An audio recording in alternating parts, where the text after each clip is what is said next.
Gospel of John, chapter 15. All right. The Gospel of John is in the New Testament, of course. Matthew, Mark, Luke, and John. It is the fourth book in. Acts comes directly after it. Acts of the Apostles right after John. John chapter 15. Who wrote the book of John? The Gospel of John. Yes!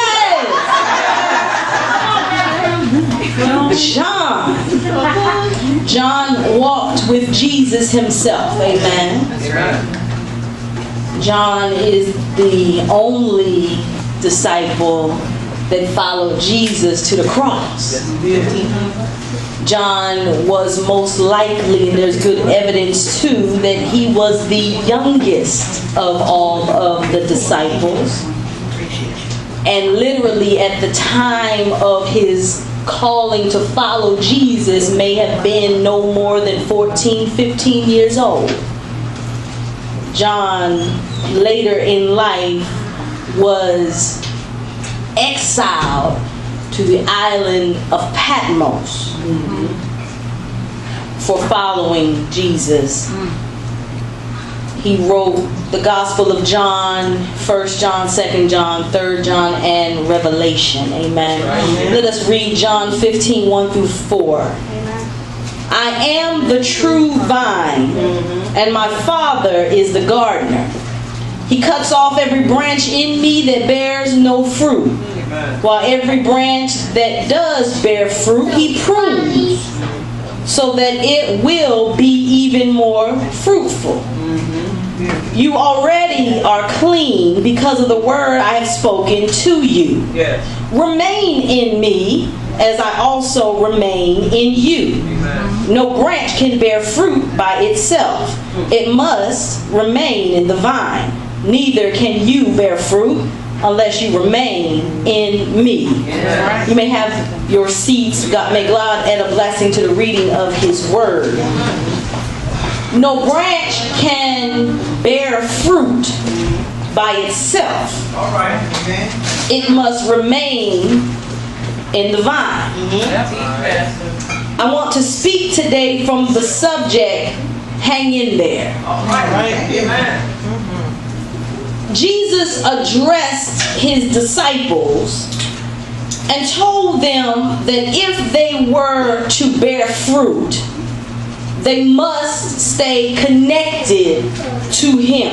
Yes. He uses the analogy of the vine, and he says he is the vine and his Father then is the gardener. It says that God cuts off every branch that does not bear fruit. But I want you to take a look at the second portion of that sentence, because it says, while every branch that does bear fruit, he prunes. Yeah. All right. We're going to get cut either way.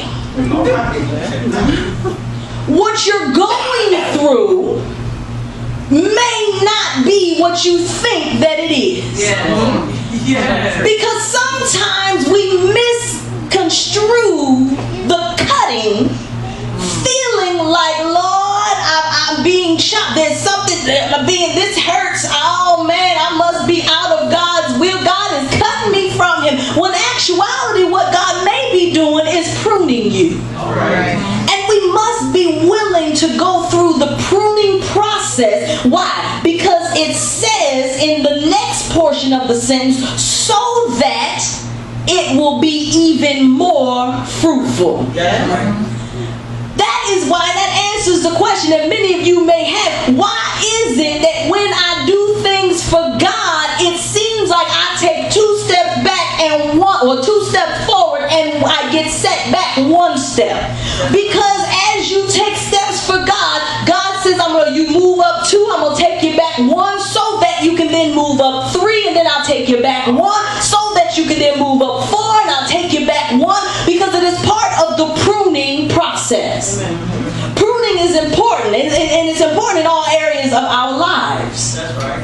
You will always go through the ebbs and the tides. Yeah. If you look at margins of if you ever look at the stock market, if you ever look at mutual funds, and you see the elevation of the funds, we learned this from Minister Monica. A mutual fund, if you draw a straight line from the lowest point to the highest point, it's going to go like this. It's an elevation. But if you look at all the intricate details in between, you're going to see this. It's going to go up a little, come down a little bit. Go up a little more, come down a little bit. Go up a little more, come down a little bit. Go up a little more, come down a little bit. If you look at the patterns of any successful person, you're going to see a similar pattern. They get a little bit, then they come down a little bit. They get a little bit more, they come down a little bit. And these are the same ebbs and tides that you're experiencing in your life. But the difference between someone who is successful, who makes it from point A to point B, is the ability to stay on the line. Then when it drops down a little bit, they don't fall off altogether and set themselves back to square one. But when it falls down a little bit, they hang in there and wait for it to increase. And it might fall down a little bit, they will hang in there, wait for it to increase and hang in there. And that's how you make it up the ladder. Very few people will tell you a story of success that literally starts here and just keeps on elevating. Very, very, very few, because most will tell you, yes, I started off and I went and everything was going great and I was very successful, and then I hit a pothole and then it dropped down a little bit, but then I dug myself out of that and I was able, because I had experience and I learned from the first go round and I had more wisdom, and so I was able to come up a little bit higher, but then I hit another bad point and I went down a little bit, but I learned from that one too. And that has got to be the trend in your life, that with every mistake that happens, that you learn from it and grow through it. Yeah.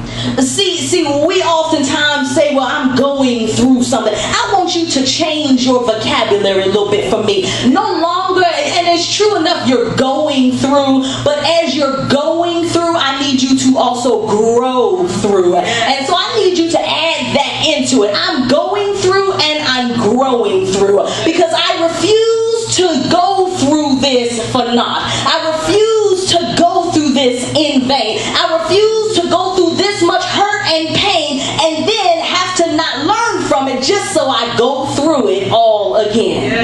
Because you best believe if you don't learn from it, you will repeat it. That's right. And Jesus addresses these disciples and he told them, listen, if you're going to bear fruit, you got to remain in me. Why would he say that? Because he knows that there is a tendency for people to fall off. There's a tendency for people to give up. Tell somebody today, if you want to be fruitful, you must remain faithful. That's right.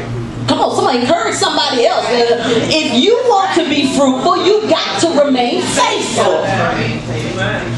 Faithfulness leads to fruitfulness. All right.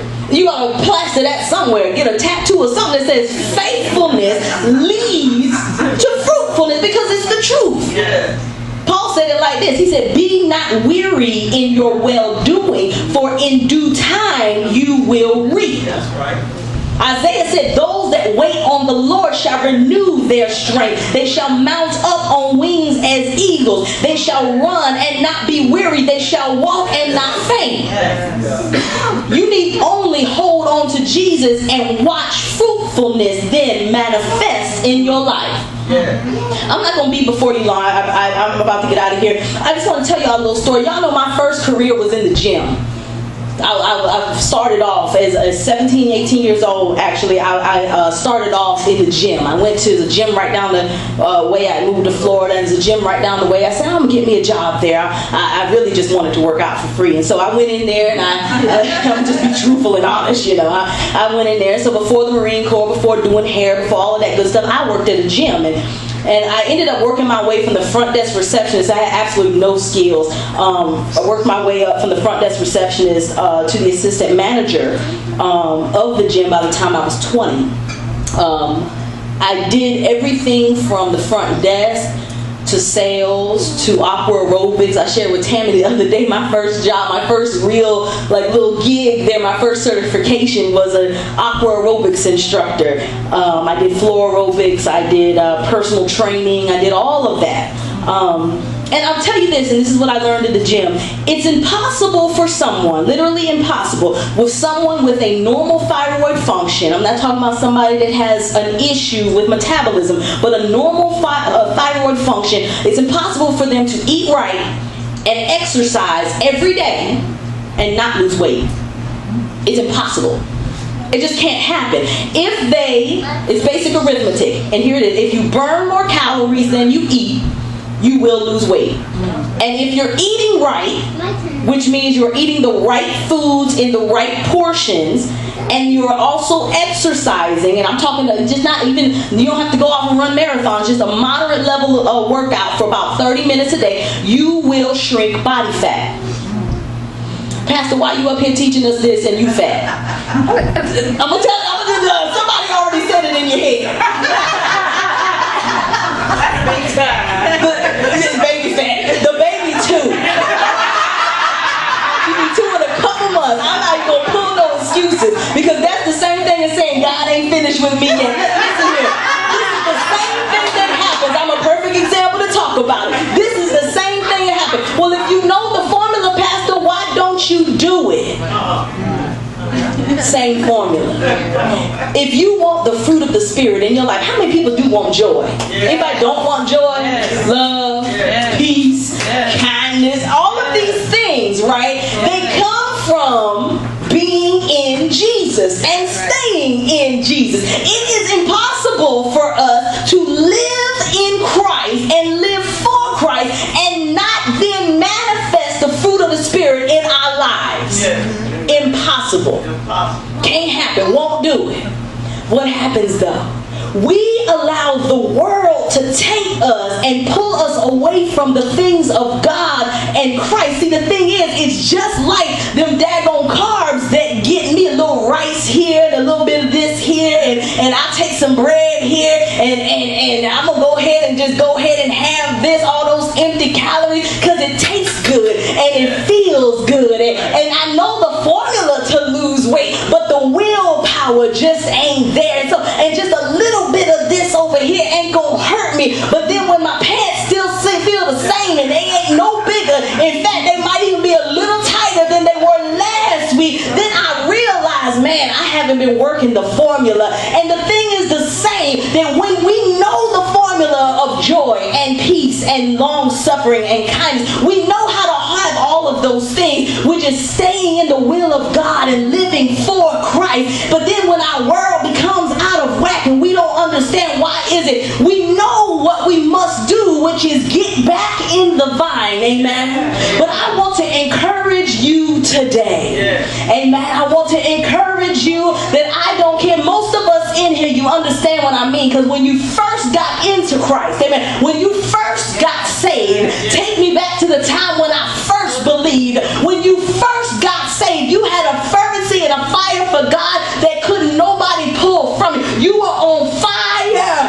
and you couldn't help but spread the word. You wanted to read your Bible. You was in church every service and you was all happy to be there, and you were smiling, telling somebody, yeah, I got saved. You at the job talking about how you done got saved. You can't help but talk about your church family and what's going on. But somewhere along you got complacent. That's right.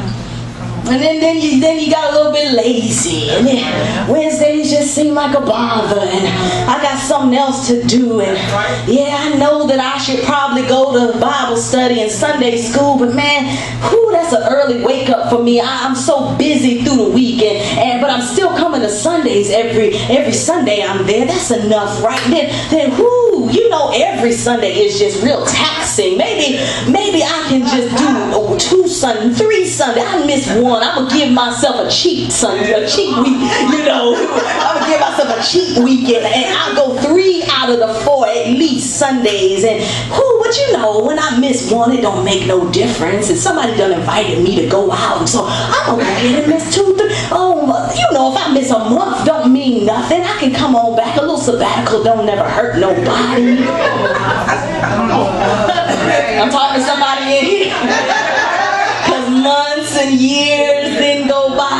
been in so long. When I go in there, they're going to ask me where I've been, and I do not feel like explaining to nobody that I haven't been in a while, and I just don't feel like dealing with it. So, yeah, they done stopped calling anyway. They done forgot about me, so I'm just going to I'll go back eventually when I feel like they have a special function, then I'll go on, and then eventually we just kind of fall out of it, don't we? That's right. There ain't no judgment going to be passed, because this is human nature. And it happens that way with the gym. It happens that way with our eating habits. It happens that way with church. That's right. Don't happen that way with jobs a lot, though. What's the difference between the commitment that many of us can make at a 9 to 5 that we don't make to our exercise and eating habits in our churches? Amen. When we see the value of something, and then we also see the immediate detriment of not doing it, it's a lot harder to go back on our obligation. What I mean by that, you don't show up for work, no show, no call next week and see if you have a job, right? Chances are you will not. That's right. Immediately when that first paycheck, or maybe you have some savings, second or third paycheck does not come in, you already know what the results, the devastation that would happen in your household. That's right. You already know the perks of going to work. You get a paycheck and you are able to buy things. See, you are able to live in the house that you live in, drive the car. If you have hopes and aspirations and dreams for new things or better things or just things anyway, then you already have that in your mind. You know the benefit and you know what the downfalls are for not having it. See, health and spiritual maturity is a little bit different. Health, we don't see it right away. Yeah, sure, I just got a little bit more around the waist. All right, I can deal with that. We don't see it until it's too late, until we're actually in the hospital and can't breathe. Until it actually it's a slow death. That's right. See, it's not immediate. Having that sandwich that we weren't supposed to have, having extra and we weren't supposed to have it, and being lazy and not going out and going to the gym. Like, I'm talking to myself. I'm not talking to y'all. But doing these things, the result of it is that the detriment is not immediate. It's slow. But what if we treated these things, our health, our spirituality, as if the detriment were immediate? See, we're willing to go ahead and pay the price, and we always feel like we have time. I'm preaching today to all of us. We always feel like we have time. I'm going to tell you, I'm good at losing weight.